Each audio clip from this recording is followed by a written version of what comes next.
of station staff, management, and advertisers.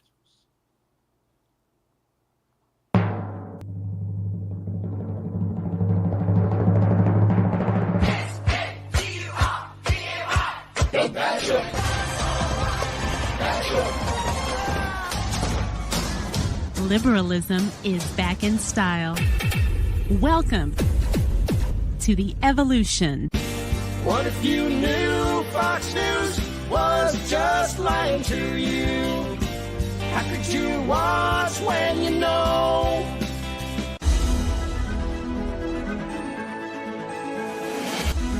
He was voted Variety Entertainer of the Year in the Excellence in the Arts Award.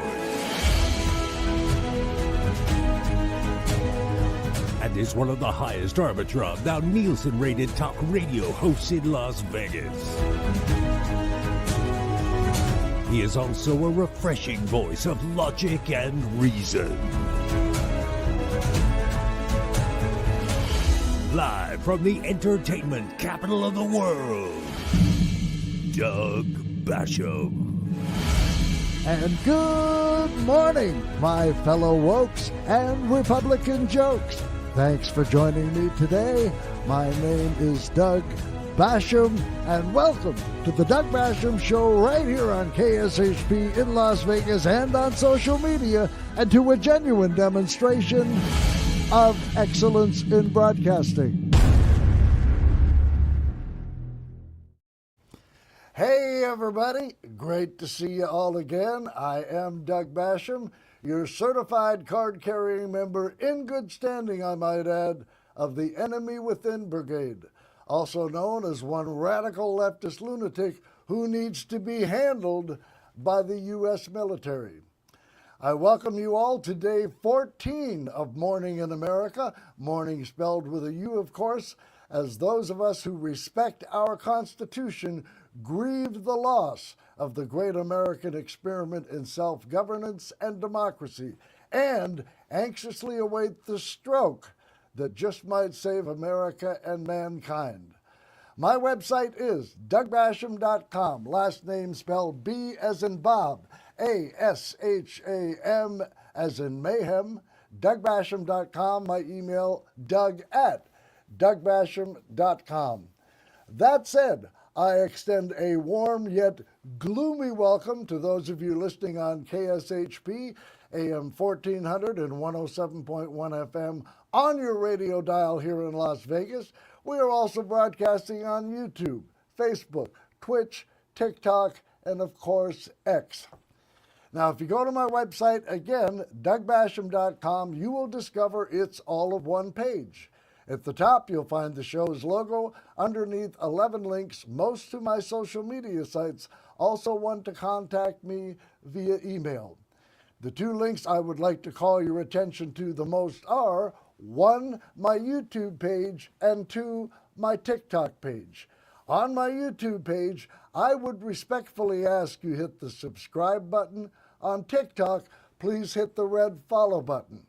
Now, if you would like to watch the show live and not just listen to it, reason being this show is very clip intensive, and I play video clips. Also, because as you can plainly see, this face was made for television. From my website, go to my YouTube, Facebook, or X pages, whereupon you can watch the show live. 221-7283 is our call-in number here at the station, folks. If you would like to talk on the radio somewhere in our second half hour together, that's 702-221-SAVE, as in save our democracy, something we failed to do 2 weeks ago today, and miserably. And now on to our broken news for the day.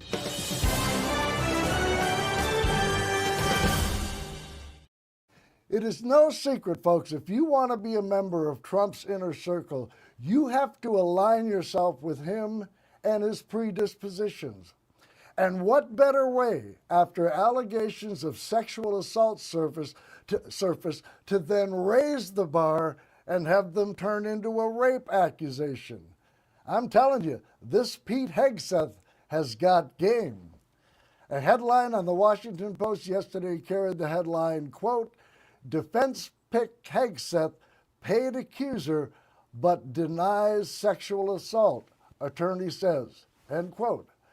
A bit from that story, quote, Pete Hegseth, President-elect Donald Trump's pick for Secretary of Defense, paid a woman who accused him of sexual assault as part of a non-disclosure agreement, though he maintained that their encounter was consensual, according to a statement from his lawyer Saturday, and other documents obtained by the Washington Post. Hegseth attorney Timothy Parlatore said that Hegseth was visibly intoxicated at the time of the incident and maintained that police were contacted a few days after the encounter by the woman, concluded that the complainant had been the aggressor in the encounter. Police have not confirmed that assertion. Hegseth agreed to pay an undisclosed amount to the woman because he feared that revelation of the matter would result in his immediate termination from Fox, where he worked as a host, the statement said. Bitch, please! Getting fired from Fox News because of a sexual allegation? Has he done no research on the history of his own workplace? If he had told them, Fox probably would have paid the woman themselves for him. The story continues. The statement came after a detailed memo was sent to the Trump transition team this week by a woman who said she is a friend of the accuser. The memo, a copy of which was obtained by the Post, alleged he raped the then 30-year-old conservative group staffer in his room after drinking at a hotel bar. The person who sent the memo to the transition team did not respond to requests for comment from the Post. The detailed 4-page memo about the incident has set off a debate among senior Trump transition officials, but so far, Trump has stood behind Hegseth. Well, yeah, you wouldn't want to stand in front of him. Spokesman Stephen Chung said earlier this week, President Trump is nominating high-caliber and extremely qualified candidates to serve in his administration. Mr. Hegseth has vigorously denied any and all accusations, and no charges were filed. We look forward to his confirmation as United States Secretary of Defense so he can get started on day one to make America safe and great again, end quote. How insulting. Your pick for Attorney General has been accused of rape. What say you? Make America great again! Nothing but empty, meaningless platitudes that only appeal to the lowest common denominator of human nature. Continuing on, the memo sent to the Trump team, the details of which have not been previously reported, said that the woman identified in the memo only as Jane Doe was there with the California Federation of Republican Women. The woman was staying at the hotel with her small children and her husband, according to the memo, which laid out the woman's complaint. The following day, the woman returned home and had a moment of hazy memory of being raped the night before and had a panic attack, the memo said. The woman then went to the emergency room where she received a rape kit examination that was positive for semen, the memo said. The woman gave county authorities a statement about what happened, according to the memo sent to the transition team. Her statement has not been publicly released. The city of Monterey said in a statement Thursday that its police department investigated a sexual assault against Hegseth with no charges filed. The friend of Jane Doe wrote in the memo that she had been in the presence of the woman at various events for 15 years and that had never known her to be irresponsible, drunk, or ever of questionable character. According to the memo, Jane Doe didn't remember anything until she was in Hegseth's hotel room and then stumbling to find her hotel room. The memo said that her memory of 6 to 9 hours was very hazy and that her husband was searching for her and was relieved when she finally showed up. Sometime after the incident, the woman and her husband hired a lawyer to ensure Hegseth didn't get off without punishment, according to the memo sent to the transition team. Hegseth's lawyer proposed they sign a non-disclosure agreement, the details of which have not been made public. The agreement was signed about 2.5 years after the alleged assault, Hegseth's lawyer said. And here's my favorite part of this whole story. Quote, Hegseth's lawyer also alleged that the medical examination of the woman produced no evidence that the sexual contact was non-consensual and that a police investigation found no evidence to support charging Hegseth. Stupid for 3 reasons. No charges. Hegseth paid her off. Number 2, the presence of semen wouldn't prove that it was consensual either, just that sex happened. And 3, you know what just might prove it was non-consensual? Most women don't go to the emergency room at the hospital and have a rape kit examination the morning after having consensual sex. But Jesus, I mean, Trump, Gaetz, and now Hegseth? I wonder if Bobby Brainworms has ever been accused of rape. Well, almost. Check out this headline. RFK doesn't deny alleged sexual assault, says, quote, I am not a church boy, end quote. Jesus H. Christ on a cracker. Trump, Gaetz, Hegseth, and even Bobby Brainworms? The first 3 accused of rape, 2, Trump and Gaetz, with underage girls. This is quickly turning out to be a presidency and cabinet of full-blown rapists and sexual deviants. This could well end up being the first OnlyFans administration in this nation's history. Seriously, I can just see these lounge lizards strolling through the White House with their flies down and their one-eyed trouser snakes and giggleberries hanging out, swinging back and forth in the breeze for all to see. Why not? They let you do it when you're a star. And I'm serious. These filthy misanthropes define rape as assault with a friendly weapon. Add to that, we also learned that Pete Hegseth had a certain tattoo that led to his concluding his military service abruptly. And I got to say, this is kind of a weird story.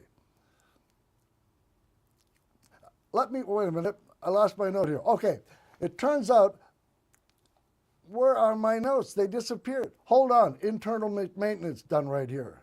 Okay, here we are. This weird story. He had this tattoo that led to him leaving the military early and abruptly. This is how Pete Hegseth told the story. And quick warning, he's lying. I was deemed an extremist because of a tattoo by my National Guard unit in Washington, D.C.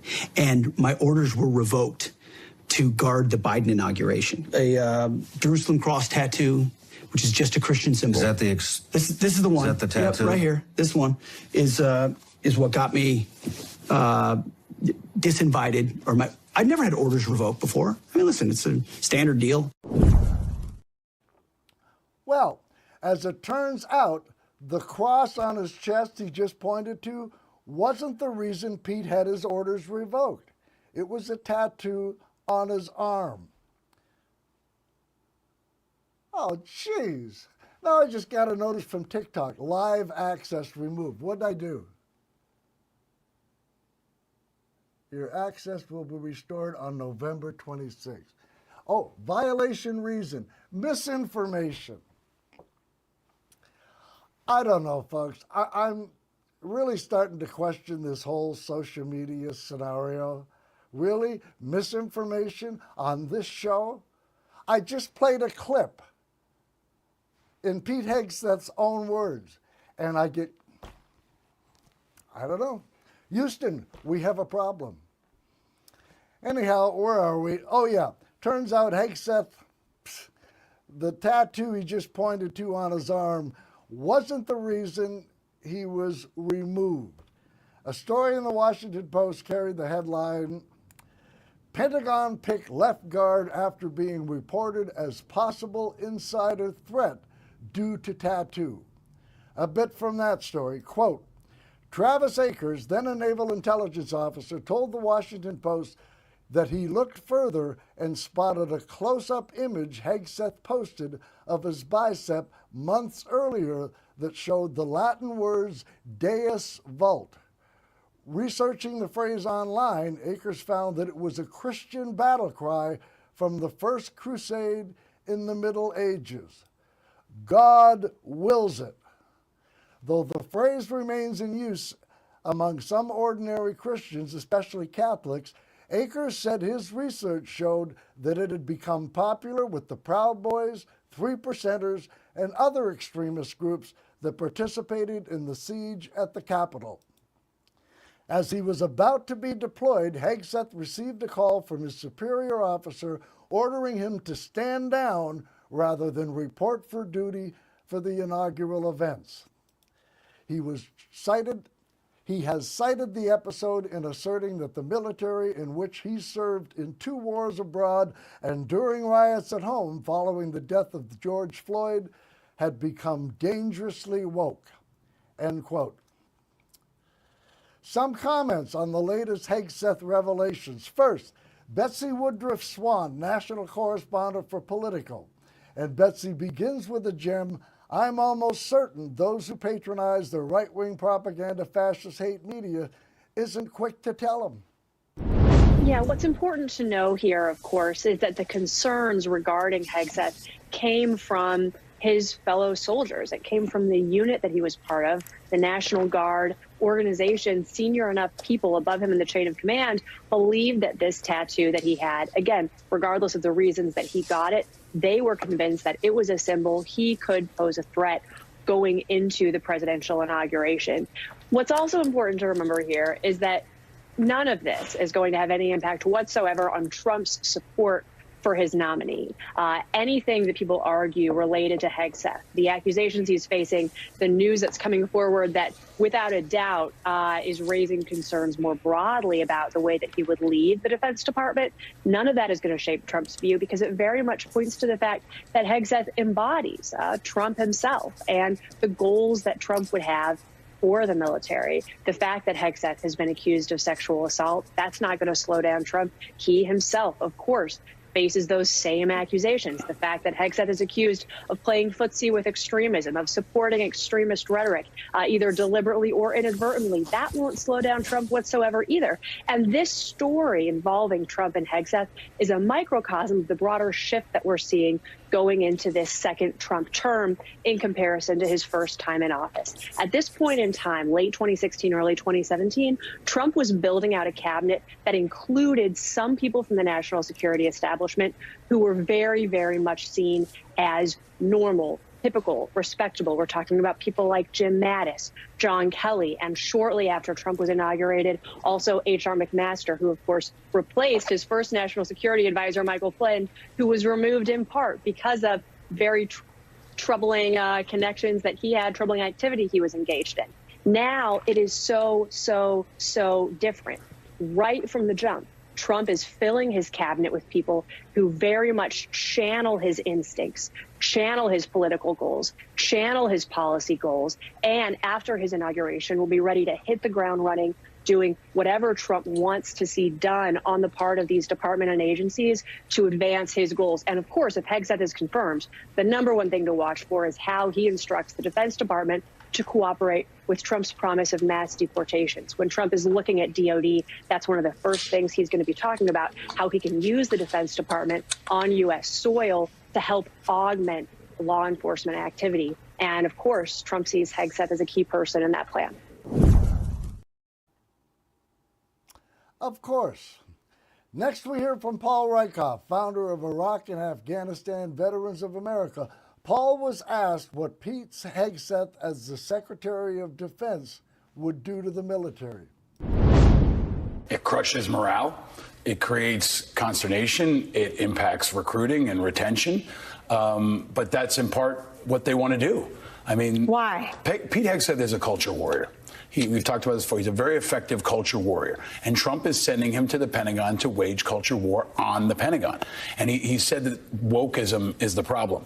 Wokeism is not the problem in the military, but military sexual assault is, and extremism is, and even if he has no associations, even if he's innocent, this looks terrible, and it should be disqualifying. He's being nominated for a position that used to be occupied by Republicans like Bob Gaetz and Dick Cheney and Chuck Hagel. Can you imagine if Chuck Hagel had these tattoos and was accused of these things? He would be disqualified. So I think we're coming into a guardrail moment where moderate Republicans like Mitt Romney and Susan Collins and others are going to have to decide, is this acceptable? Is this an acceptable level of risk to impose on 2.7 million people who work at the Pentagon and inside the Defense Department?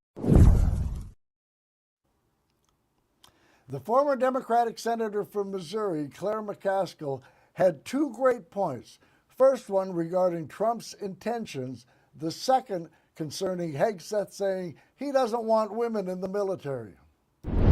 Yeah, we're at this interesting moment where we have somebody who's been elected president who, instead of trying to find people who are competent and qualified to run some of the largest and most complex organizations in the world. Keep in mind, the Department of Defense is almost $1 trillion budget, 3 million personnel around the globe, all kinds of complexities that are involved in understanding, not just who's woke and who isn't woke.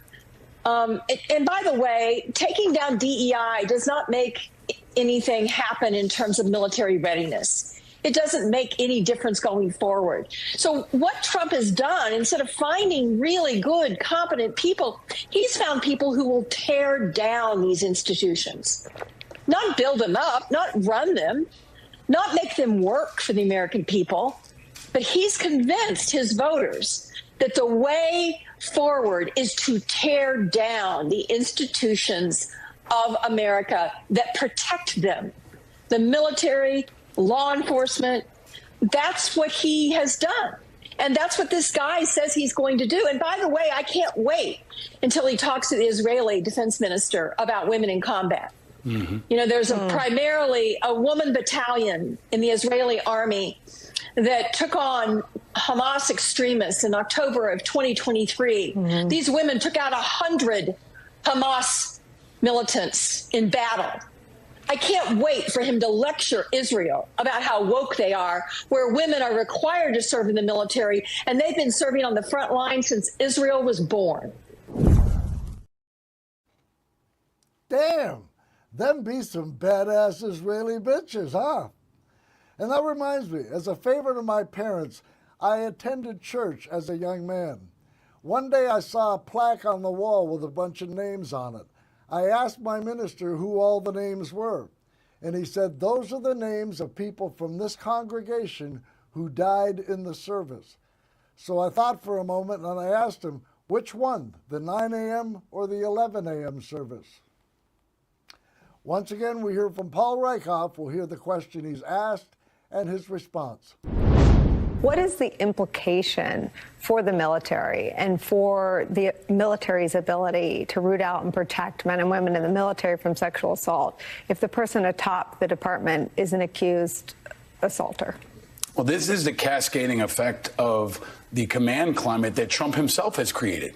We said that these were the things that should disqualify him as commander-in-chief. The voters thought otherwise. Now he's emplacing people who are going to echo that kind of command climate. These are all chips off the old block right here. Mm-hmm. I mean, that's true across the board. And he's also got a very radical pick for VA secretary. So they're going to be bookend culture warriors attacking both the DOD and the VA simultaneously and trying to meet in the middle in a way that satisfies Trump's goals. But keep in mind, we've got women in combat right now. They are forward deployed in places like Syria and around the world, and they have to trust the people who lead them. And how can they honestly trust a person like this with this many allegations? And even more importantly, a person who says he wants them out of combat roles. We can talk about his personal issues. We can talk about disqualifying, but the policy issues are also very important. He wants to remove women from combat roles while they are actively serving in combat roles. That's something that not only Trump is going to celebrate, our enemies will celebrate. Vladimir Putin, North Korea, they love to see this kind of disruption in our military while we're trying to keep things warm and settled around the globe.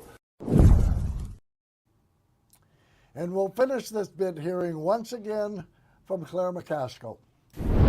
Well, my first thought is the fact that he didn't reveal this to the transition team in this process. That says mountains about his judgment. How do you be considered for this particular job and not reveal that at the point in time you're being interviewed? The fact that this blindsided the Trump transition team tells you all you need to know about this guy's character. Not good. That is not what you expect from someone who is leading a Defense Department where you're asking men and women to die for their country. And you can't bother to explore the fact that you paid off someone to stay quiet about a sexual encounter. And the idea that he is now trying to trash this woman, why did he pay her if he done nothing wrong? Why did he pay her off? That makes no sense. So it is really unfortunate that we are where we are now. I'm with my friend Paul here. I think there will be, especially on the Armed Services Committee, you've got Rounds, you've got Deb Fisher, you've got Joni Ernst, who served. You've got Tammy Duckworth, who lost her leg flying a Black Hawk helicopter in combat. You've got a lot of members on that Armed Services Committee that know this is a bad idea. So hopefully they will cut this off at the pass, but it tells you a lot they haven't pulled the nomination. Well, yeah, Claire, it does, but it's nothing new. I mean, nor does it shock us that they haven't pulled Hegseth's nomination. Trump and his team just don't care. And really, does it make any sense that the Trump rapist would get rid of Hegseth the rapist when he's still standing beside Matt Gaetz the rapist?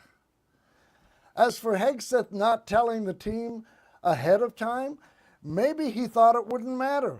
And if that was the case, he was right. Moving on from Pete Hegseth to another Trump rapist and another one of Trump's potential fellow arsonists. Matt Gaetz continues to be a hot topic of conversation. I want to give you a bit of a backstory. The girl Matt Gaetz married, her name is Ginger Lucky. And I said at the time, leave it to Gaetz to marry someone with two stripper names. Ginger Lucky's younger sister's name is Roxanne. We learned that his own sister-in-law, his wife's sister, back in 2021 called him creepy, weird, and a pedophile. She posted this picture on social media. Quote, when a creepy old man tries to hit on you at the bar, but your sister's engaged to a literal pedophile. End quote. Roxanne then recorded a TikTok video whereupon she expressed a confrontation that she had with her future brother-in-law. First off, I just wanted to clarify, I now realize that I use the incorrect terminology. It is not pedophilia, it is ephebophilia, which is being attracted to like post-pubescent teens in the age range of 15 to 19. I also want to clarify that this is a very long story that I'm going to have to sum up very quickly. And I also want to put it out there that this is from my point of view. There's two sides to every story, and I acknowledge that, but this is what I experienced. So last summer when I was living in DC and interning there, basically Matt had just started dating my sister, and he had a friend that I had met and kind of knew that was around Matt's age, like had a kid, had been divorced, and this guy kept telling me like, oh, Matt told me I should ask you out, like that we'd be great together, yada yada, and I would just make jokes and be like, haha, like I'm 19, like that's weird. And I just thought he was kind of joking, and then he definitely like started being more vocal and saying creepy things and being like, I had a boyfriend at the time. He's like, oh, when you break up with your boyfriend, let me know, and so you can have a real man, just creepy stuff. And he later like texted me and was like, oh, sorry about what I said. I just wanted to get Matt off my back. Like Matt told me I should ask you out, yada, yada, yada. So I decided to confront Matt about it and be like, hey, why were you telling your friend to ask me out and like be like, that's just weird and creepy. So come Thanksgiving, when I finally had the chance to see him face to face, I was straight up with him and I was like, what is up with this? Why did your friend say this? Very much was like, wanted to hear his side of the story. And he just immediately got so defensive, started yelling at me and my mom. He called me a narcissist, was just 1,000% gaslighting me. I literally was just like standing there asking him, like, are you going to listen to what I have to say? And he went full lawyer on me. Like, I don't have to listen to you. I don't have to answer your questions, whatever. And as far as I'm concerned, someone who is innocent shouldn't be getting so defensive and literally being a grown man yelling at a 20-year-old girl. It was just beyond me. Roxanne Lucky then recorded another TikTok video giving us a little more detail on this creepy, weird guy who would soon become her brother-in-law. So basically, to continue the story, after I had this encounter with Matt and just saw his character and the type of person he is, when everything came out about him, I honestly, unfortunately, was not surprised. And it wasn't just this encounter I had with Matt. When I was in DC, I heard kind of through the grapevine stuff about him. You know, everything is hearsay, but just he had a reputation for prowling after college girls when he's a grown man. And to me, that's just kind of weird. And while that little video I made was such a minuscule thing and I know does not properly bring to light the whole situation, if I can just bring some attention to it so people are aware of what is going on and people can be held accountable, that's my goal. And as someone who has personally experienced a ton of creepy old politician men hitting on me when I was underage and experiencing sexual assault at that age by people of power, it's just very disheartening. And I have zero tolerance for people like him. And I think politicians need to be held accountable for their actions. And I'm tired of them getting away with this type of stuff. And I think it's important that we are just aware and hold people accountable to whatever extent we can. There is so much more I could say, but I just kind of wanted to make a little bit of a clarifying video. So thanks for coming to this TED Talk. That's all. Now, as you might well expect from Republican cowards, Gaetz does indeed have his defenders. Rather, the orange traitor has his defenders defending his Gaetz decision, even though they know it's a horrible one. Horrible. Here's one of the dumbest people to ever serve in Congressman, Senator Tommy Tuberville. Will Matt Gaetz get the votes in the Senate? I don't know. You're finding all the swamp creatures coming out right now. Everybody's got an opinion up here, but at the end of the day, President Trump was elected by an enormous vote, and he deserves a team around him that he wants. It's not us to determine that. We've got 53 votes in the Senate. We can confirm with 51. I've already seen where a couple of them says, I'm not voting for him. Wait a minute. You are not the United States of America. You have one vote in the U.S. Senate. You did not get elected president. Vote with President Trump. This is the last chance we're going to have of saving this country. And if you want to get in the way, fine. But we're going to try to get you out of the Senate, too, if you try to do that. Wow.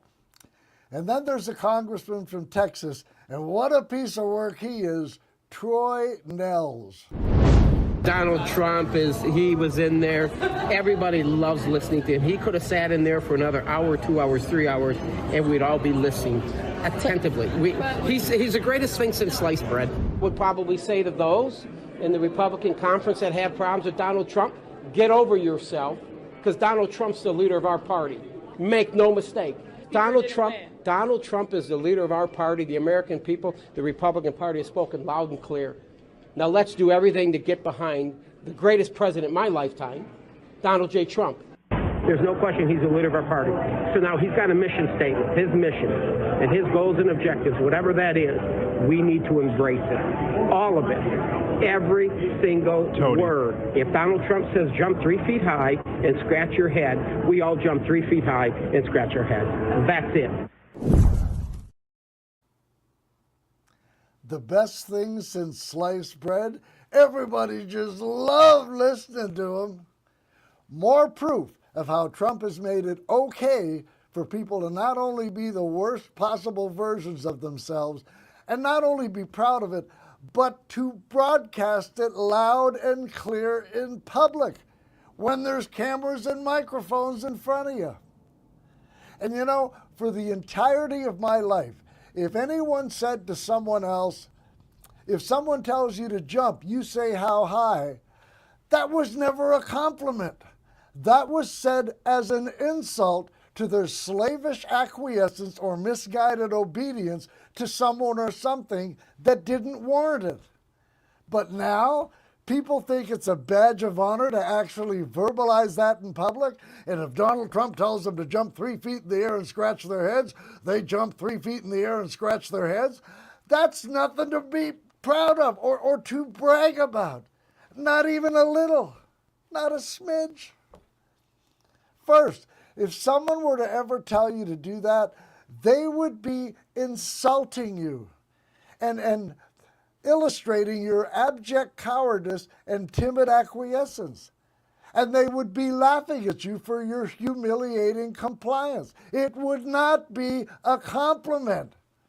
And yet, these shameless Republican bootlickers, they're not only proud to be insulted, they're even prouder to insult themselves by showing how willing they would be to be insulted.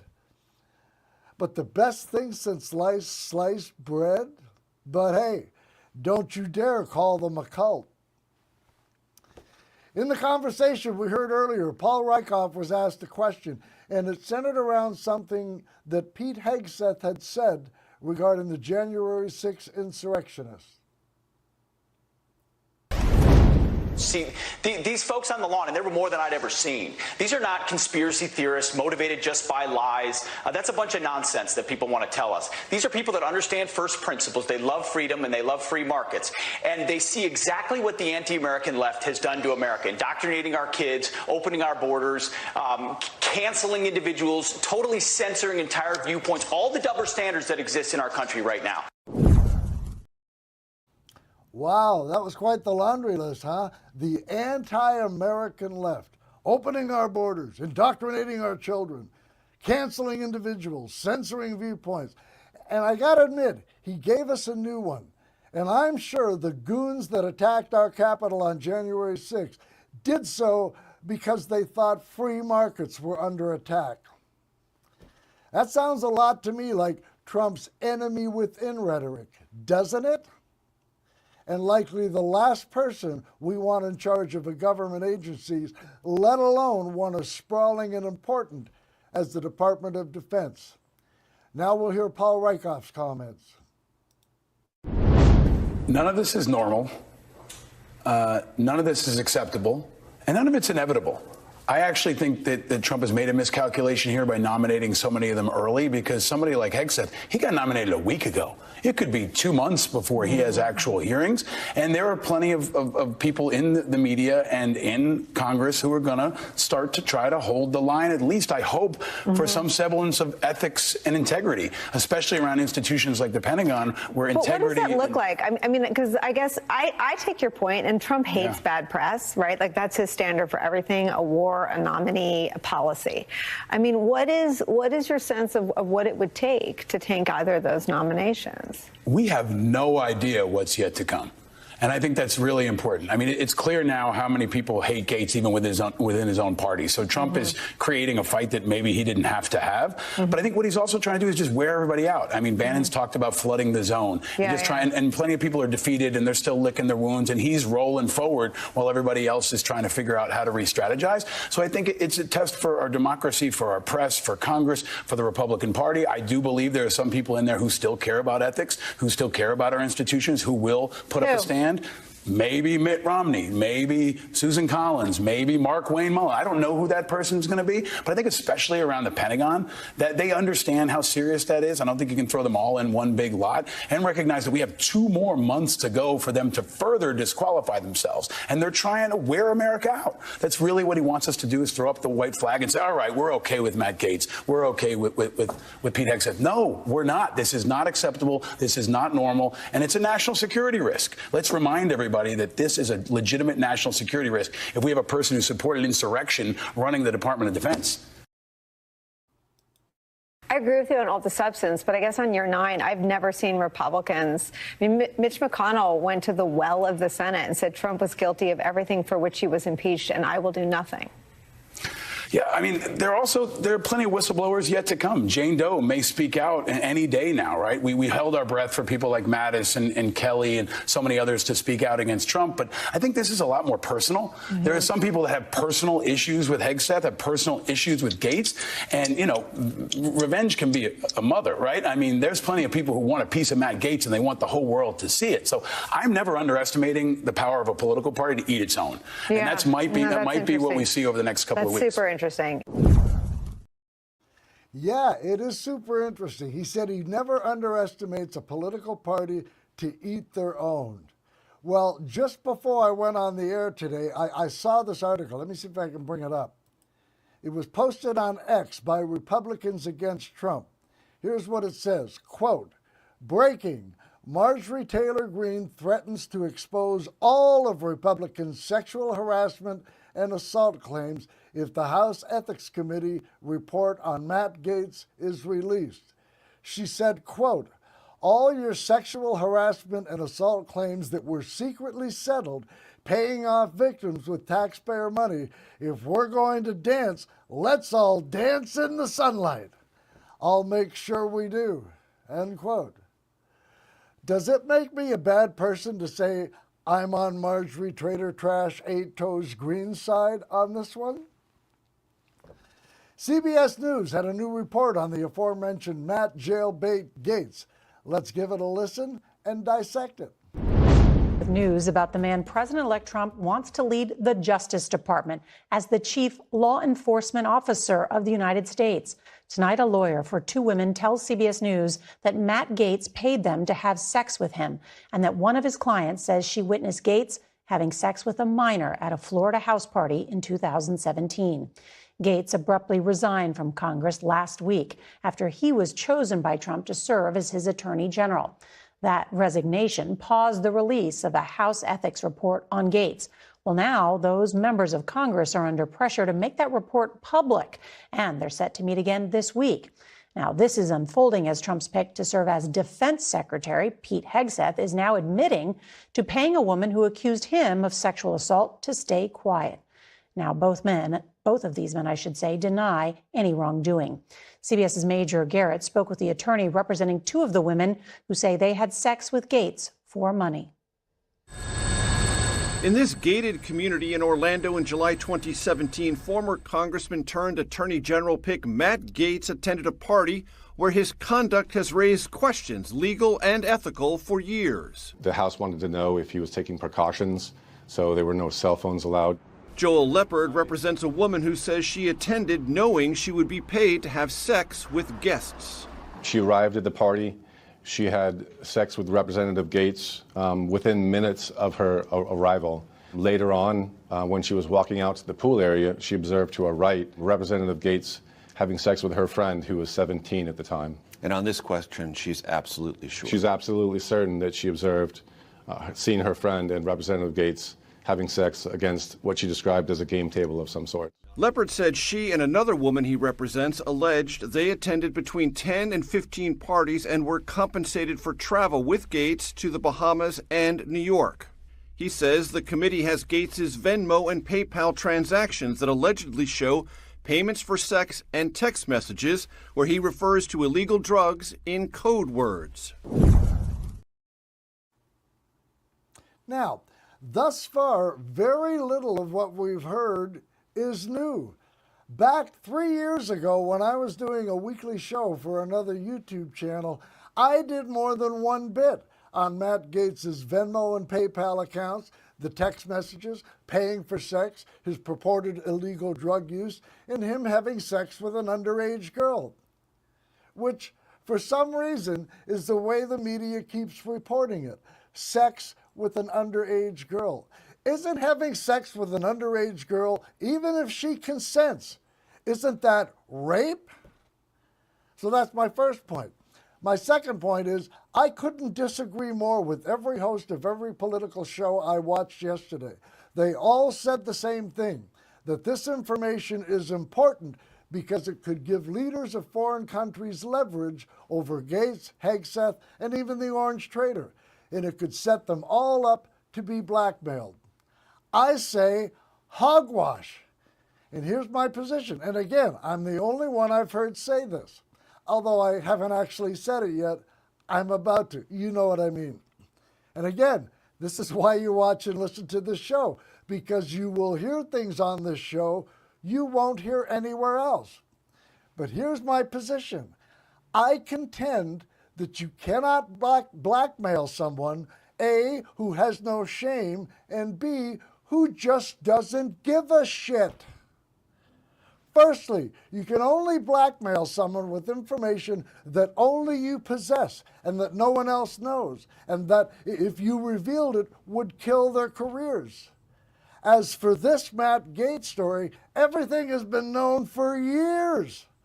And just in the past week, we learned more about Pete Hegseth than we ever wanted to.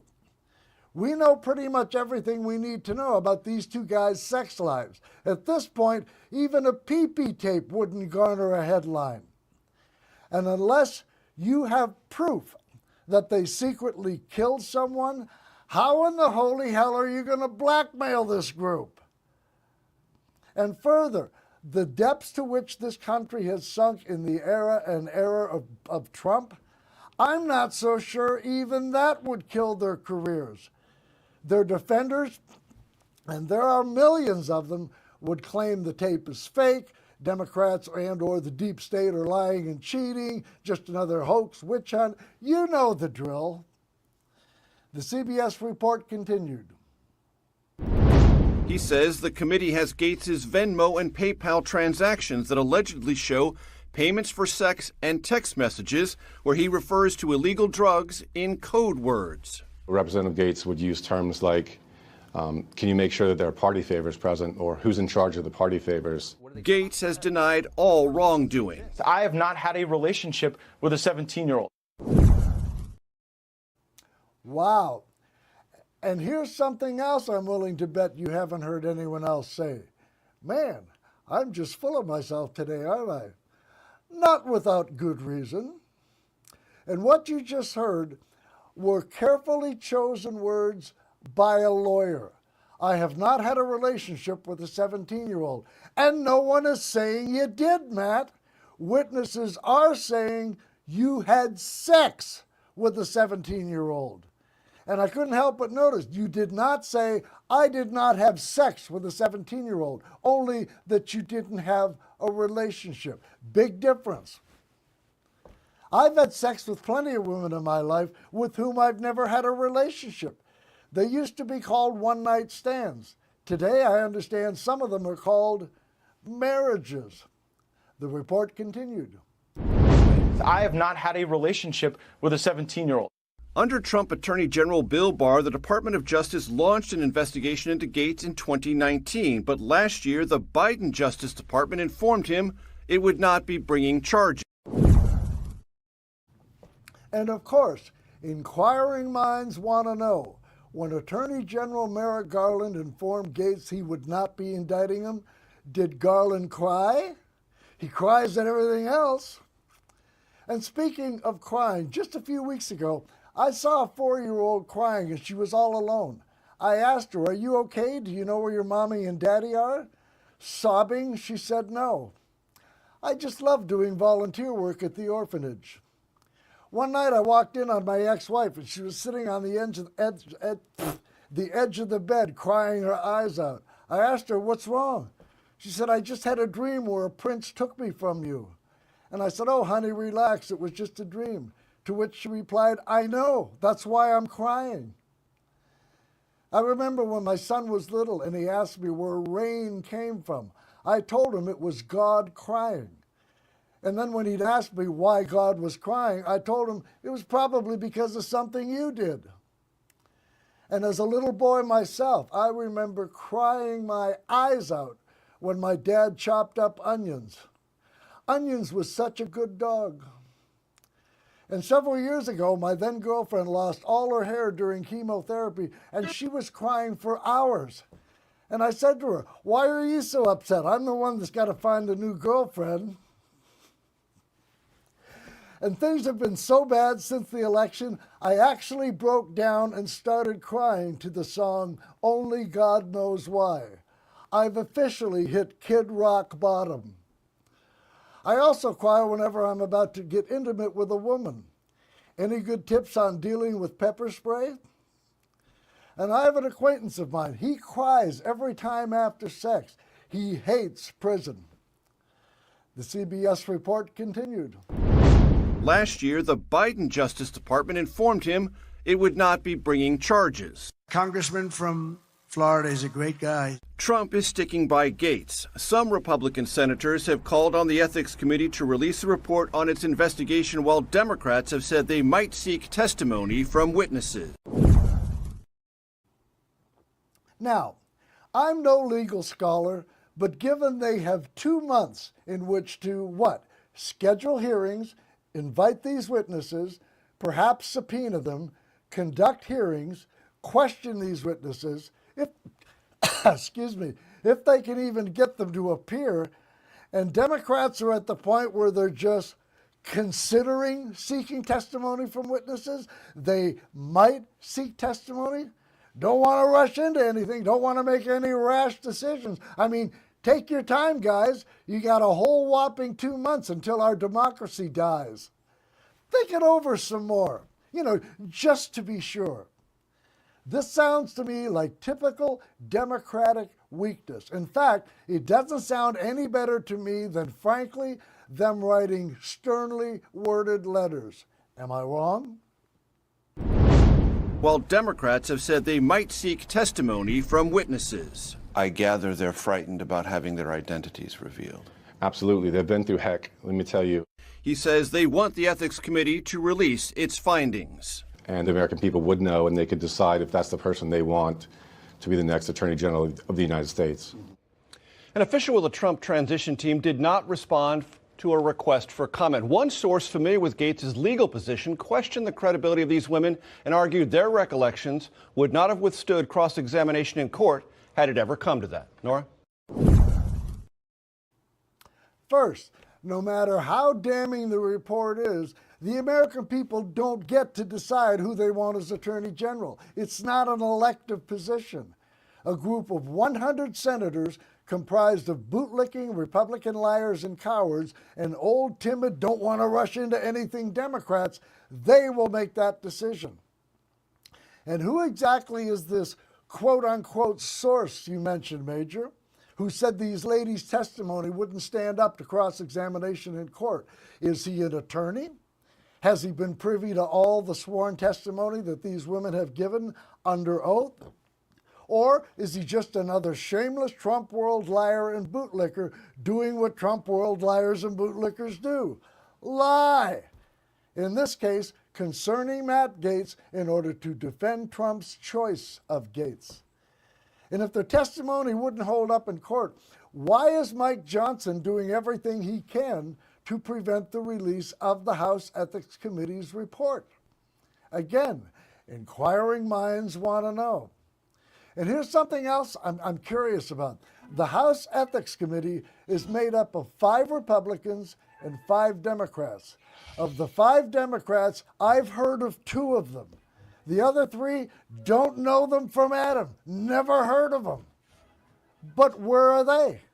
I haven't seen even one of them be interviewed, questioned, or release a statement, tweet, nothing, nada. Anyhow, folks, I'm looking over here at the clock. It seems we have come to the end of just another glorious day on the Doug Basham Show. I got kicked off of TikTok. I don't know. I'll tell you what, we'll come back again tomorrow. Oh, wait a minute. They said I can't go back on TikTok till November the 26th. Although in one of the sound clips, I did appeal it. So we'll see. Last time I appealed, I won. Anyhow, folks, I appreciate you listening. I appreciate you watching. As I said, we will do this all over again tomorrow, hopefully with you. Until then, take care.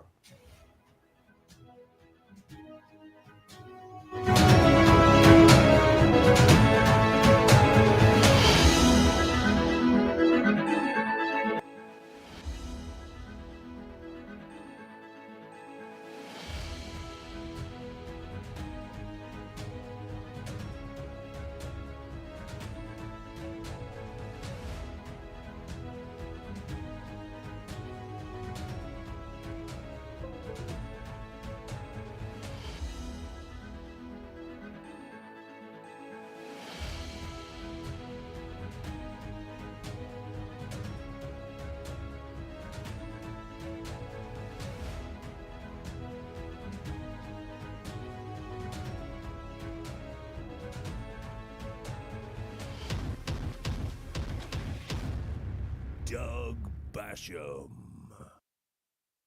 Extravaganza with